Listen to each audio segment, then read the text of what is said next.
Hola, chicas. Welcome to Encuentras Your Voice podcast, showcasing Latinas as they share their journey from ancestry to authenticity, discovering that singular aha moment of self-love in the cultura and the thriving success that follows. I'm your host, Consuelo Crosby, here with you every Wednesday at 5 p.m., sunny California Pacific time, and reveling as we kick off our Hispanic Heritage Month with our vibrant guests. This month, to celebrate, we are having full-length conversations every week, and they'll have you cheering for our comunidad, much like I was all weekend long, and why my voice is an octave lower. This is a month filled with stories that speak of the adventures and challenges of life here, but those single aha moments that change their lives forever, and illuminating the importance and the impact of the Hispanic and Latino community in society here today. And who better to ignite the passion than Monica Islas, Chicana certified athletic trainer and founder of Body Wellness here in the San Francisco Bay Area, who has overcome immense barriers to reach her accolade in her professional career. Her passion is fueled by her own experience of growing up in a family of farm and factory laborers in the Salinas Valley and living through the financial, mental, and emotional impact of pain and illness incurred in those jobs. Monica's dream was to be the Dodgers athletic trainer, fueled by her love of sports and keeping athletes primed for success. And it wasn't a far stretch given the Dodgers had hired the first female professional athletic trainer. And given Monica's intelligence and compassion, her resilience to break through severe barriers and claim her profession, she could have readily joined pro athletes on their field. Instead, she came face to face with a different type of athlete. And that's when her aha moment erupted. Her first job as health coordinator in a factory sent her hurtling back to her childhood. It was there on the factory floor with the working athletes that she realized all her father's painful suffering and the tragic aftermath had all been preventable. If only there had been a health expert in his company, looking out for him on the job, helping prevent injury, and being there as a cultural advocate. This isn't just a career story. It's a cultural awakening and the profound impact of reconnecting with one's roots. It's for anyone who's ever felt caught between two worlds, anyone who's dreamed of making a difference, and especially for those who believe in the power of health to transform lives. I like to warn our listeners of the sensitive material at the 27-minute marker to prepare for an emotional trigger with anyone experiencing the loss of someone at their own hand. It is a moment not dwelled on but necessary to understand the profound impact of athletic trainers and coaches on our athletes. So sit back, lean into your own well-being in this trusted space as we introduce Monica Islas, Chicana, certified athletic trainer, and founder of Body Wellness, determined to tackle the pain epidemic without medication in the comunidad and bring each person back to their authentic self, reveling in their own dreams. Welcome to Encuentras Your Voice podcast, Monica. It's so great to have you here, and we're so honored that you joined us today. How are you doing? I'm doing so well, Consuelo. Thank you so much for having me. I've honestly been looking forward to this for the last 2 weeks since we met up. So thank you. Oh, great. Yeah, that's fun. We did instantaneously chat forever when we met at the Latina Entrepreneurs Group at Las Carreras here in downtown Oakland. Yeah. A really great group. But we were supposed to network, and we did up till we met. When we met, that was the end of networking. Yeah, and I had just arrived, so I think it was really just perfect. We'd like to get right into your whole story, but as we always do, we love to honor and respect our ancestry and also archive the diaspora of our Latinidad by asking about your own heritage story. Yeah, so I was born in Salinas, California. It was in Monterey County. My dad was born in Watsonville, so not too far away from Salinas. Still in that farm town. And his family is from Jalisco. I believe both of his parents are from Pegueros, specifically. And then my mom was born in Nayarit, Michoacan. And she lived there until she was 7 years old and then was immigrated to the United States. And her mom was living in Salinas. My family kind of has its roots there, but also in Mexico. Oh, beautiful. I love how they were in their homes when they met, which is a big agriculture area for us Yeah, here in the the Bay salad Area. bowl, they call it capital. Yes. Yes. We love that vicinity, that Monterey Bay vicinity. So great. Yeah, I really feel so lucky to have been born and raised there for a little. It's beautiful. Absolutely beautiful. So what was it like for you? Did you have a lot of culture in your upbringing then? You were surrounded with family? Did you get to live your culture out loud? Looking back now, I feel like I was living in the culture, but it didn't really feel like it. In the house that we grew up in, me, my sister, my mom, and my dad, we all lived in the same room. And we lived with my grandpa and my aunt, my dad's sister. So we were all in this little house in Castroville. So I feel really lucky to have lived with my grandpa. I didn't realize that was something that was not super common. So just being able to have that experience and live with him was awesome. I don't really remember feeling different. I think it was just really diverse. There wasn't a majority specific community that was really dominant. So I personally just felt very my own person. I didn't feel really tied to the culture. Then later moving to Los Baños, and that was definitely a Latino dominated community. So that was the first time I think I started kind of recognizing that I was part of a group and a community, just seeing so many similar people. And I think even like on our street and in our community in general, that little neighborhood was really Latino. So I just started being able to identify a little bit more. But I think that was also the time where I started feeling like I was a part of it, but not really a part of it. So a lot of my family members, they did speak English. A lot of them grew up in the United States. So I was able to communicate with them, but I really wasn't able to communicate with like the elders. So like my grandpa's line, like he even spoke mostly Spanish. So with us living in the house, we would be able to communicate, but it was a lot more like intuitive communication versus actually being able to hold conversations. We definitely would always meet up with all of our family. That was something also that I really am thankful for having. It's just like the community. Because it's, again, something that at the beginning I didn't really notice was cultural until later. Uh-huh. I'm like, oh no, this is the culture. We're always getting together. People don't behave like this usually. Did it bring something out in you at that point? Did you go like, oh, I love all this gathering? And Yeah. For a long time, both of my great grandparents were alive still. So with them oh, too, not passing away until 2015, 2014, for a lot of my life, they had been alive. So we would go even with our LA family. That's pretty much where the two hubs of our family are. And being able to have our great grandparents there and then mhm. grandpa's line, because he's the oldest of 13, and then all of Oh, their families. So yes. I Oh would my, always be so happy. And because there would be so many of us, there would always be something going on. oh, yeah. It's the only thing you knew.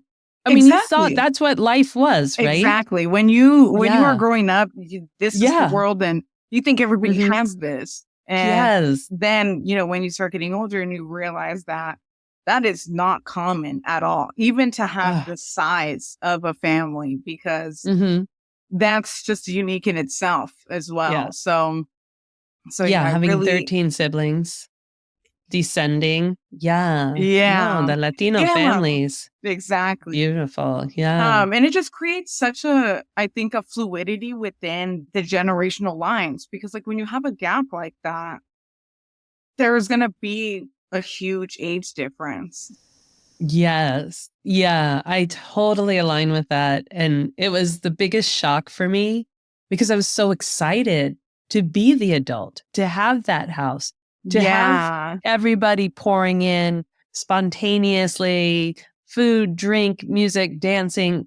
I was so excited. And then, oh, it was like hitting a brick wall when I realized, like, oh, this only happens in the Latino, Hispanic communities? Like, Hmm. what? Yeah. Oh, shoot. Yeah. And I was a young mom with that. It happened like at the same time, Oh, uh-huh. and I thought this is the most isolating, lonely part of my life. Ugh. I never want to feel this way again. Hmm. Were you able to continue that community life then as you got into your adulthood? At the beginning, when I was in college, that was the first time in my life where I felt and knew I was Latina. Because I went to San Diego State and I had never toured the school. I just never had like that ability, but I knew what I wanted to do. They had a great program, What was it? athletic training. Oh, you went into athletic training in school. Okay. Yeah. And in San Diego, so how was it? So I assumed, I think just being so close to the border, I just assumed it was going to be Latino I would have heavy, thought so too. It's not? not the school. And Oh, honestly, not the community a lot either. Like when you think of it as a yeah. whole, like, Mm. yeah, there are a lot of Latinos around, but they kind of stay closer in their own little communities. Oh, was that hard then being in school? Were you the only Latina? So in the class, we started off with 28. There was only 5 of us in the entire class that were of Latino descent, and we were all Latinas. We kind of immediately just clung to each other. Oh. One of my best friends now, I met her through the program, and we stayed together intentionally just because of Mhm. that bond that no one really understood. But I think too, at the beginning of college, that division started being a little bit Yeah. more in me, because I would meet people and I'm Mexican, and I just start to feel representative a little bit of Mhm. a community that I still didn't feel, because I wasn't comfortable speaking Spanish and I was just really embarrassed. So it just felt really just like dishonest. I didn't know what it meant, even though it was at the same time where I did feel like I was starting to understand. I think there was a Mhm. lot of internal kind of like Turmoil. a version of imposter syndrome Yeah. almost, Yeah. but Maybe not the best representative of the culture, and it messes with your mind.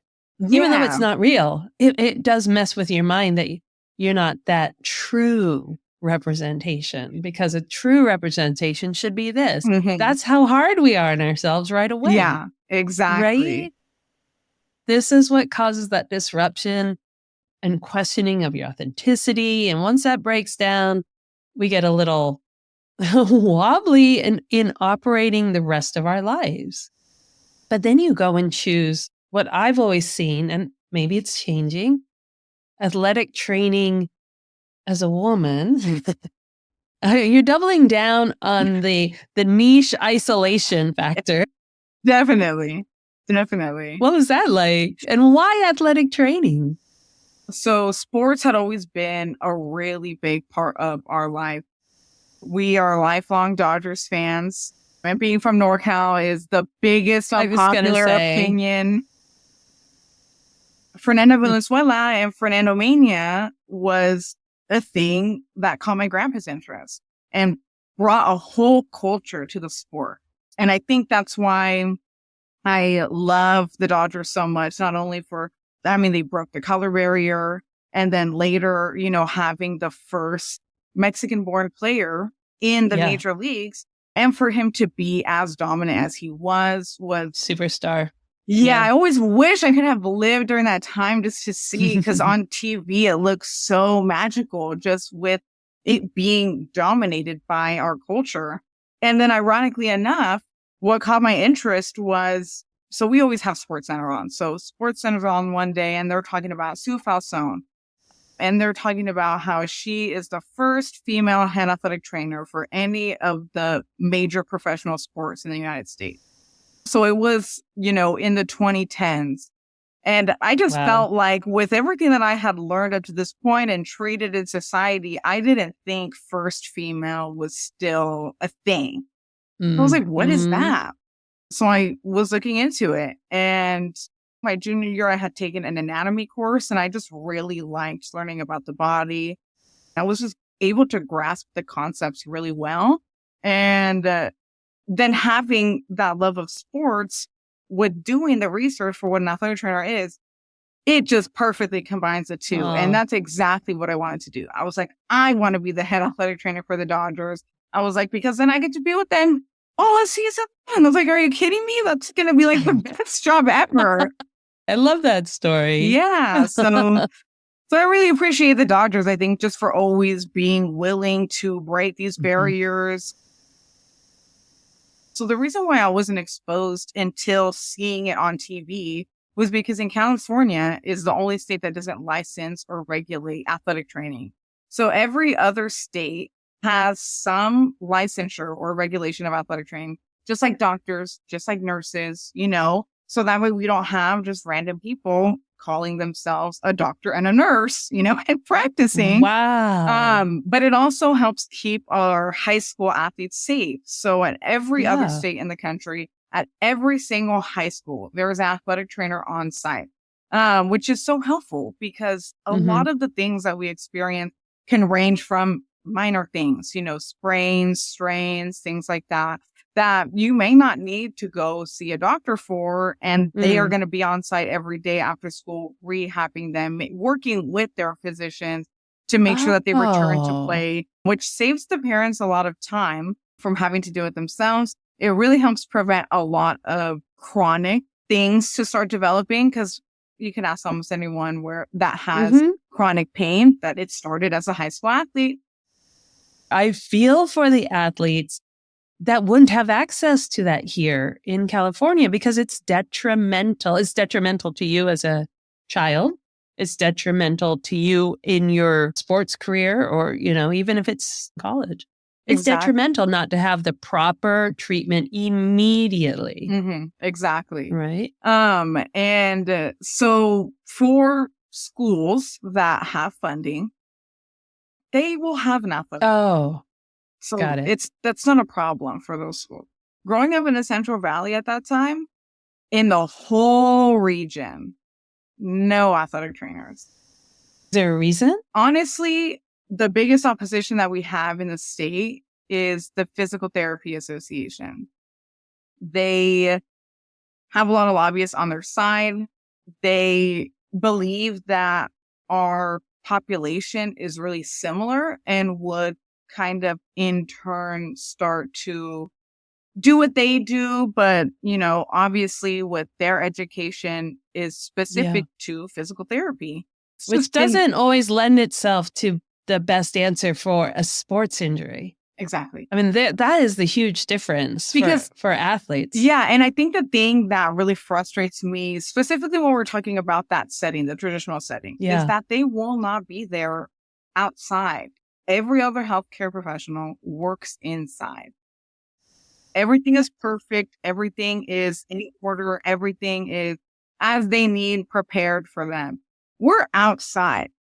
So literally, we're there, physically outside. Yes, physically outside with our kid to be able to provide that care immediately. And it just is complementary with physical therapists. And in every other state, physical therapists love athletic trainers, but not in this one. So starting in the program, there would be students that almost every single one of them had an injury as an athlete, visited their athletic trainer, became introduced to the profession, and was able to shadow for the rest of their high school and help and do all these things Wow. and have so much preparation before even starting the program.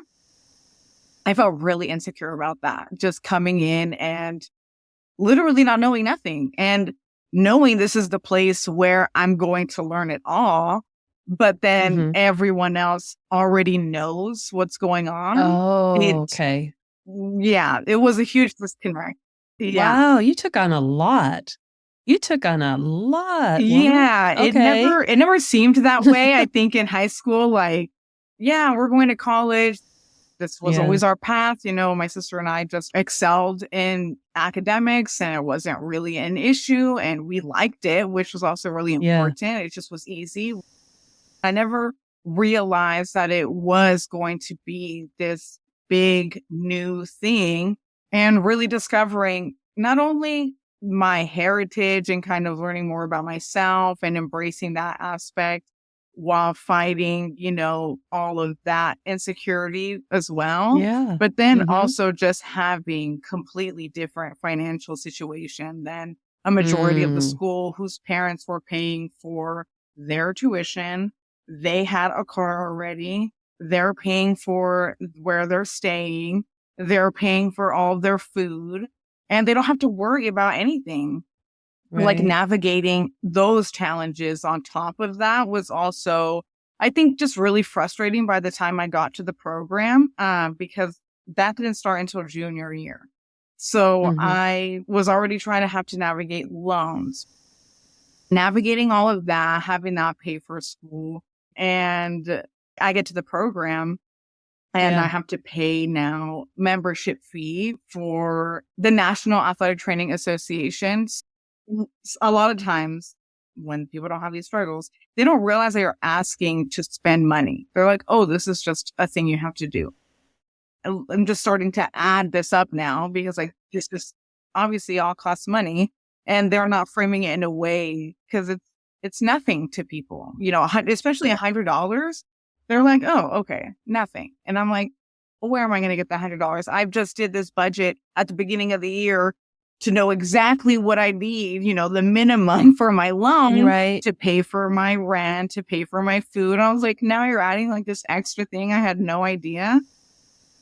And part of the program is clinical rotations. So at the time that I was there, we had 10 clinical sites, San Diego State being one of the clinical sites, but the other ones were the other universities. So USD, UCSD. And then a lot of them were junior colleges. And then we had a couple high schools. And the idea is, you know, to have experience in more than one type of setting. Yeah. So they ask us our first year what our preference is and why. And my preference was San Diego State because I don't have a car. So how am I going to go anywhere else? I was going to say, wait, how are you getting around to all these places? The considerations that people don't have outside of the very stereotypical, especially in California, white person life. Yeah, right. Exactly. Yeah, exactly. Right. Thankfully, when I was going to school, it was an entry-level bachelor's program. For the most part, right now, you have to have your bachelor's to be able to apply to the program. And then it's a 2-year program. Whereas when I was going to school, since it was an entry-level bachelor's, those 2 years were my last 2 years of college. So that's why it meant so much. There was so much pressure for me. I remember my sophomore year to actually get accepted into this program. Because if not, it was going to have to postpone it a year. And I financially wasn't going to be able to do that. So I was going to have to choose something else because I wasn't going to be able to pay for a 5th year. Oh, my Lord. So wait a minute. Do I have this right? You were in a 4-year program and yet after 2 years, you had to apply specifically into the athletic training program? The expectations are still ridiculous. Yeah. And unhealthy. Is it anything associated with the athletic trainers being unlicensed in California, or is that just athletic training across the board? I would matter? say it has to do with the fact that 88% of athletic trainers in the United States are white. So they don't know. As far as the demand outside of that stereotypical life. Yeah. So they're pretty much in charge of what is required to become a certified athletic trainer, what the school is like, everything about athletic training. Now, is this 88% white men? No, thankfully, just as a group, 51% of athletic trainers that are certified in the United States are women. So, wow. Yeah. That's surprising. Mm-hmm. I would not have expected that. Yeah. So there's been a big shift in a short time. Yeah. So that's kind of the group that I at least am able to identify and participate in the most within athletic training, because almost everywhere I go, there's a female. So what's the percentage of Latinas in the field? So ATs are predominantly white, 61%, followed by Hispanic or Latino, 14.9%, Black or African American, 9.6%, and Asian, 8.3%. So there is a shift. First of all, let's take a pause. Let's take a hard pause, because woman, like, wow. First of all, the resiliency through all this is going through the roof. You're brilliant, where this at the time obviously doesn't feel like it's phasing you. You're just like, okay, cool, got it. Okay, cool, got it. Like, you just keep doing and doing and doing. The persistence is off the charts. And this is when anyone from the outside is looking like, oh my gosh, she doesn't even have a car. As if the lack of resources is indicative of you're not going to make it. Yeah, 100%. When in fact, you have so much more coming to the table than anyone who hasn't lived your experience. And I didn't recognize that at the time. I didn't even feel like I was pushing the boundaries or fitting myself in spaces that I didn't belong, because in those few months, the only thing is like, I have to do whatever it takes to get into this program. This was literally the only chance that I had. Was it everything you hoped for when you got into the program? Honestly, being a student, I was so thankful for just like my mentors at San Diego State, with that first athletic trainer even allowing me to do the hours. Because at the time, I didn't realize how significant it was to push people of color into the profession. And I didn't realize that interaction was happening, where, he's trying to test me because I'm going to be representative of this diverse group of athletic trainers. Yeah, I'm learning so much listening to you, but you brought up something really important that I hadn't considered. And now that we've learned just how difficult it is to have walked your path in getting into the school and getting into the program, to get through all of that, and you may still love it, but that is a lot of pressure. How did you keep yourself from burning out? How did you keep yourself from feeling like, I can't do this? I really relied on the little group of Latinas that we had within the program, because now essentially we are just together all the time, because almost all of our classes are the same.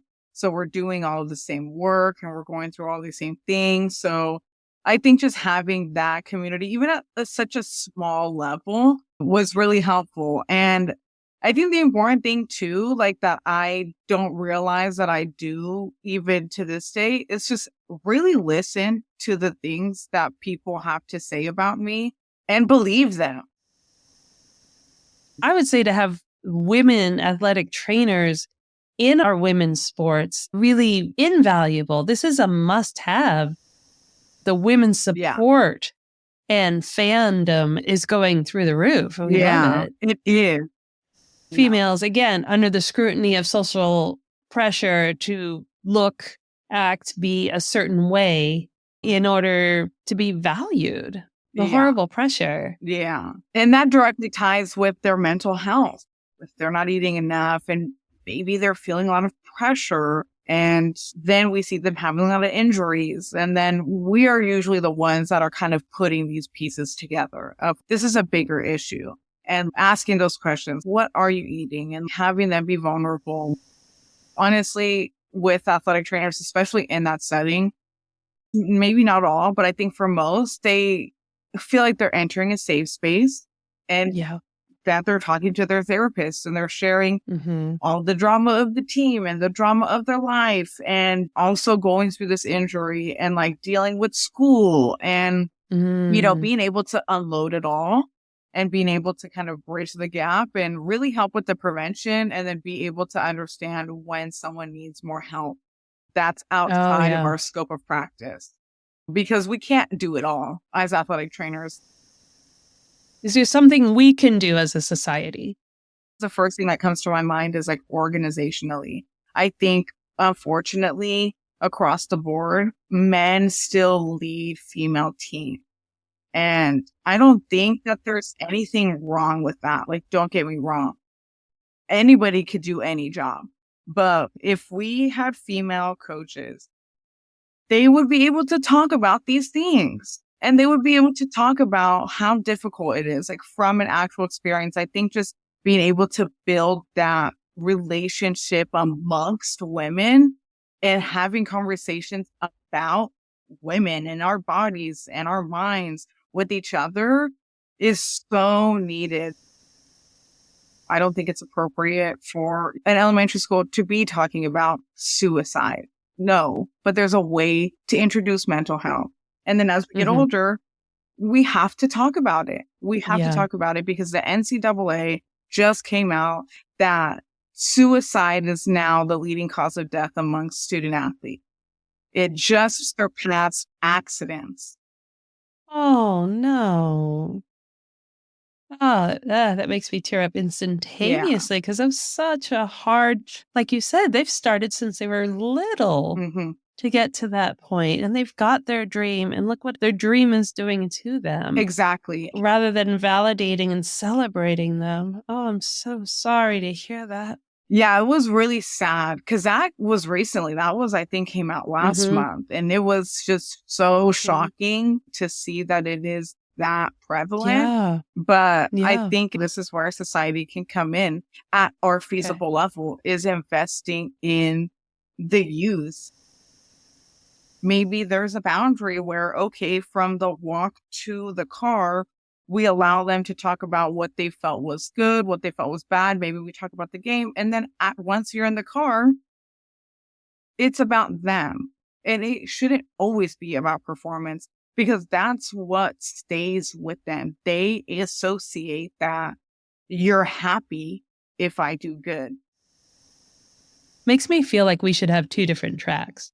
If your ultimate goal is to be that brand athlete that's making multi-million dollars, and even in college, branding and making the money you deserve, obviously, that should be separate from just playing the sport, because there's so much value to team sports for your adult skills, for your adult well-being, in knowing how to be a team player, in knowing discipline, in knowing how to overcome failure in the sense of not winning, for the camaraderie, the respect for other people who did win. There's so much that needs to stay in the grasp of young people without that pressure that you're not good enough. Exactly. Or that you should be better. Think about how, like, Simone Biles, the superior athlete she is, superior, never seen before athlete. And then her mental health breaking at the Tokyo Olympics. And the first thing she thought, they'll never have me back again. She had already been trained off thinking about herself. And was anybody asking if she was okay? This is what we're talking about, right? If someone who's that superior in her own right and has achieved such high success is feeling that, what's your everyday player feeling? Exactly. When we have conversations about the star players, it has to open our minds to what we're not seeing and what is existing. Obviously, we see that it's happening. So why are we not to assume that it's a lot of them? Just having that understanding and that awareness and openness to that idea is what will help the community that doesn't identify with being an athlete understand that these are things that have infiltrated our mind too. Like completely. Yeah. We have completely put our health and well-being on the back burner because that's not something that's been prioritized in our society. Yeah. And it's really interesting. And it's just sad to see what people will push themselves through physically and mentally, of course, in any of our roles, in our professional roles, in our roles at home. And now like social media doesn't help us. And like, it's just realizing that this is in everybody's own way. We are experiencing all of the same products. Especially when it's associated with your livelihood, your income, your dream. Like this is what you wanted to do. But it's very much, you're right. Society here, we monetize people. People aren't people here. People aren't to be cared for, looked after. Look at our children. We're not a society that cares about people. We care about how much money that person can make for us. Exactly. Or how much that person will make us look good, validate us, you know, the trophy wife, the star athlete child, the child getting into the best universities, all of it. We have to really go back to that comunidad, go back to the familia. It's where you're making the parties, you're enjoying each other. It's like you're living life in joy and not in isolation as someone that's got to just focus on making the money. Yeah, exactly. Because we, you know, for a majority of us, especially in the Latino community, are the ones still responsible for all of the labor. And that was something that I think I'm aware of, but I didn't truly understand until I entered the industrial setting in 2022. So the industrial setting, we refer to them as working athletes. And that's to get them to understand that their level of output is 100% comparable to that of athletes when you're working at a factory, whether you are actually having to physically lift heavy things or whether you're in one spot doing one thing all day, all week, all month. They were so thankful that I was there doing what I do because in my role, they had never had someone that was Spanish speaking. So they didn't really talk to their injury prevention specialist and they didn't get that help. It just made me even more frustrated. And I'm like, so there just has been no resources at all for these people. And now me, an individual, is now like taking on this role of trying to translate these documents and like trying to change the system single-handedly. Yeah, out of the goodness and compassion of your knowing, because you're not going to get paid for it. They're not going to elevate your position of it. Yeah, no raise came for me. All of my grandparents had worked in the field in Selena. In my dad's line, where they're still doing hard work. No, they're not in the fields anymore, but they're in these factories. Now, coming from that and never even having to consider that that is somewhere that I would end up was so much to process in the factories, working with alongside these people who, you know, easily could have been my family and were so representative of my family and the community and just recognizing what we're doing and why it's so important that I was in the role that I was in, because I never felt like that before, even with all the experiences that I had in the traditional setting, working with the athletes and the impact that I was obviously making. It didn't really seem as meaningful as this work. It's debilitating. The pain's debilitating. Yeah. And then it affects your psyche because you can't do it. You can't do what you love And then you start worrying about, well, is this going to be my future? Is this what my life's going to be like? And I won't be able to go dancing, running. I won't be able to carry my grandchildren. And you just start down a dark hole. With the health problems that my dad had growing up that I witnessed, it really did open my eyes to how everything can change just like so quickly based on your health, where one day everything is fine. My dad is having back pain, back problems. He's always going to the doctor and he's always taking medication, but it's not debilitating. And then having like organ failure, essentially, and losing his job, losing like every sense of stability, getting put into medical debt, and just completely changing everything.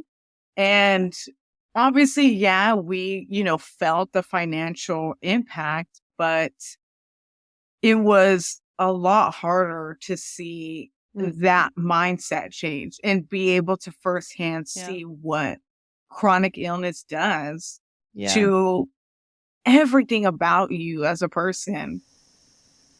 This is way more meaningful to me, and being able to make a change, just empowering them with the ability to actually feel better physically and kind of just like opening the door to, now who are you? Now that you have all this extra energy, not dedicated to just sending you the pain signal and managing the pain and the tension all day.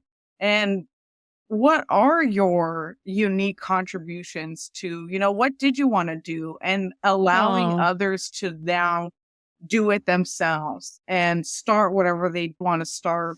Because at that point, when you're in pain, you're in pain. Like, you don't think about anything else. And your life is that, and that's it.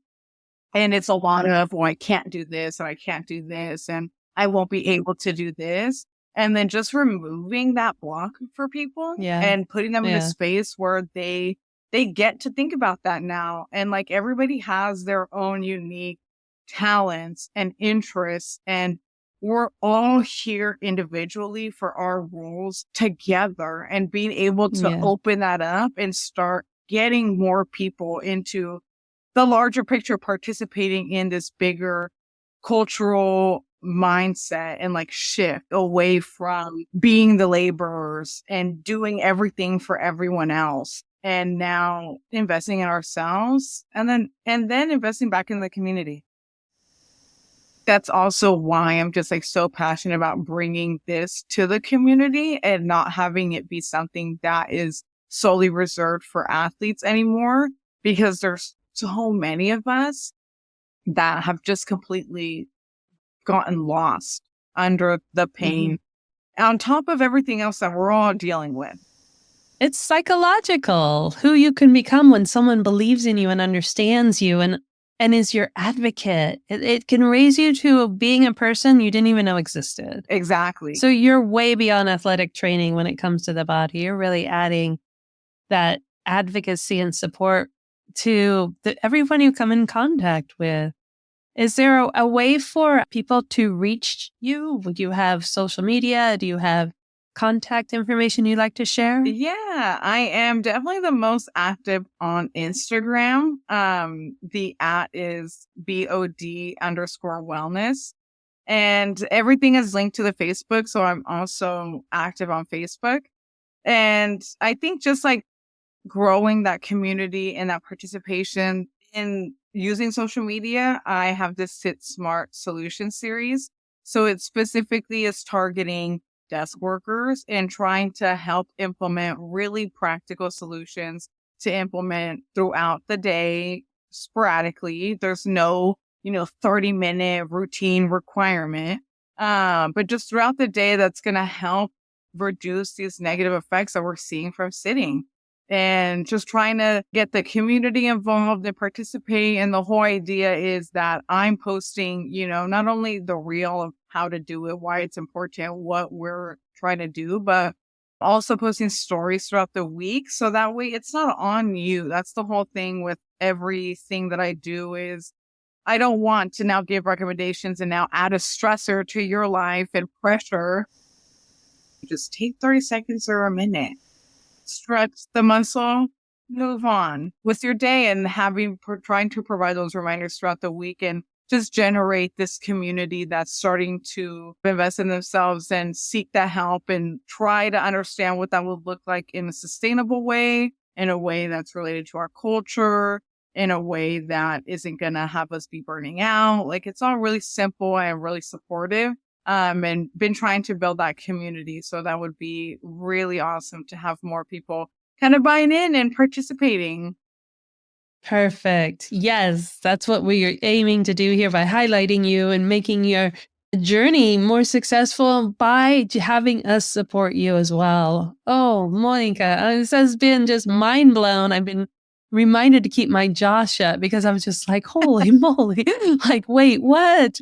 It's been such an amazing experience, and you're so profound in your dedication and your interest and your vision of how things need to be different, but your compassion for people, especially the comunidad, is just off the charts amazing. So grateful. Thank you for being here to share your story. We so appreciate what you're doing. Yeah, of course. Thanks again for having me. I really, like I said earlier, I just appreciated having this opportunity to reflect and understand, because even still, I'm embracing it.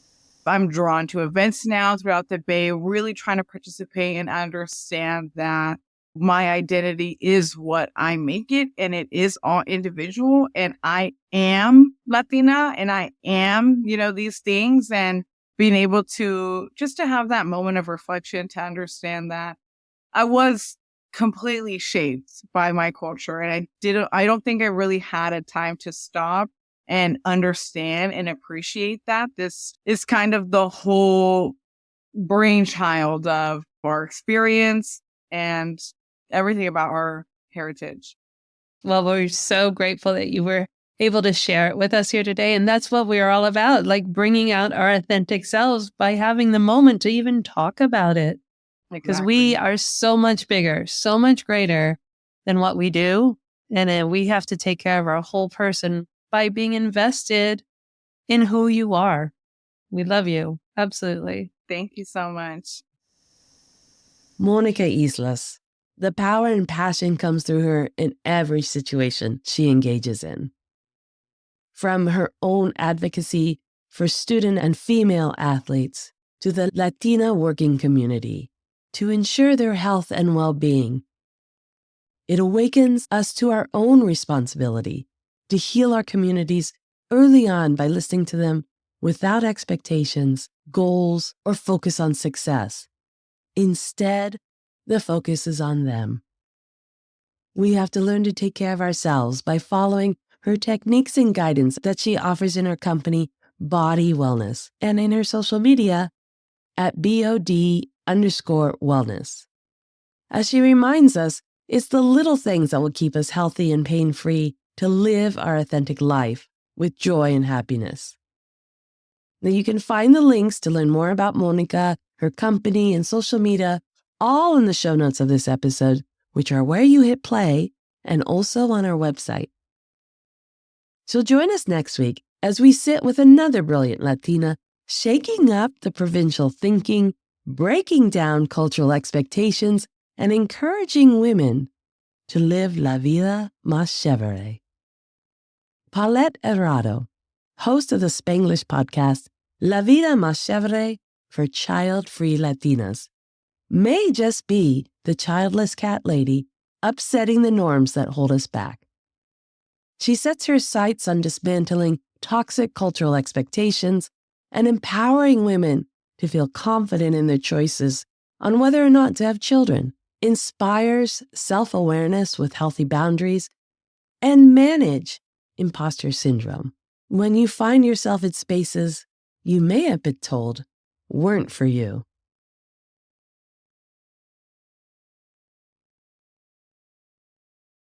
This Hispanic Heritage Month just keeps sizzling along with Latinas creating the world that meets you where you're at, in your most authentic self. Step into your truth, ladies. Ciao. We love that you have subscribed to this podcast and continue to champion women who understand the life of all things Latina. Be sure to follow and subscribe to the Encuentras Your Voice podcast so you don't miss a single episode. They will automatically drop into your listening device each week. And we'd really, really appreciate if you take a moment to add to the reviews that we already have. Tell us what you like, tell us what you're hoping to hear, and we will get there. Share this with your friends and family to help us grow our comunidad, and keep following us on our social media to Encuentras Your Voice. We are so grateful to you for helping us grow this community and would love to learn of all the amazing Latinas who you know are creating the world we thrive in. So reach out to me on social media at Encuentras Your Voice, and let's keep leaning into our authenticity in pride. Help us make Encuentras Your Voice the place where you are 100% represented.